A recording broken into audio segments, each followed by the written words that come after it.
ഇത്തരമൊരു ദൈവികമായ ചടങ്ങിൽ സംബന്ധിക്കുവാൻ സാധിച്ചത് കുണ്ടമുഴിയപ്പനോട് നന്ദി പറയുകയാണ്. കാരണം എന്തുകൊണ്ടെന്നാൽ ഇതൊരു പ്രത്യേക ചടങ്ങാണ്. കാരണം പണ്ട് കേശവാനന്ദ ഭാരതി സ്വാമിജി ഉണ്ടാകുമ്പോൾ നമ്മൾ ഈ ക്ഷേത്രത്തിലെ ദ്രവ്യാവർത്തി കലശം മുതൽ എല്ലാ വിശേഷവിധികൾക്കും സ്വാമിജിയെ ഞങ്ങൾ ക്ഷണിക്കാറുണ്ട്.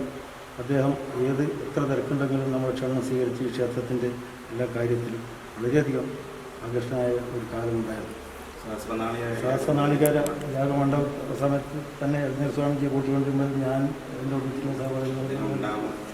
അപ്പം അത്രയും ഈ ക്ഷേത്രത്തോട് പ്രത്യേകം ഒരു മമത കാട്ടിയ ഒരു സ്വാമിജി നമ്മളെ കൈവിട്ടു പോയിരിക്കുകയാണ്. അദ്ദേഹത്തിൻ്റെ ഈ അഭാവം ഒരിക്കലും അഭാവമായി കാണുന്നില്ല.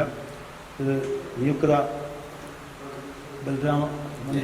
ജയരാമ മഞ്ചത്തായ സ്വാമിജി അവർകൾ ഭാവിയിലും ഈ ക്ഷേത്രങ്ങളെ എല്ലാ പുരോഗതിക്കും കാസർഗോഡ് ജില്ലയിലെ എന്നല്ല മുഴുവൻ ക്ഷേത്രങ്ങളുടെ പുരോഗതിക്കും ഭാവിക്കും വേണ്ടി അദ്ദേഹത്തിൻ്റെ ആത്മാർത്ഥമായ സേവനവും അതുപോലെ തന്നെ അനുഗ്രഹവും നമ്മളെ കണക്കത്തെ ക്ഷേത്ര കമ്മിറ്റിക്ക് ഉണ്ടാകും തക്കത്തെ ഭാഗ്യങ്ങളും എല്ലാ സർവീശ്വരങ്ങളും ആ ഭഗവാൻ കൊടുക്കുമാറാകട്ടെ എന്ന് മാത്രം പറഞ്ഞുകൊണ്ട് രണ്ട് വാക്ക് നിർത്തുന്നു.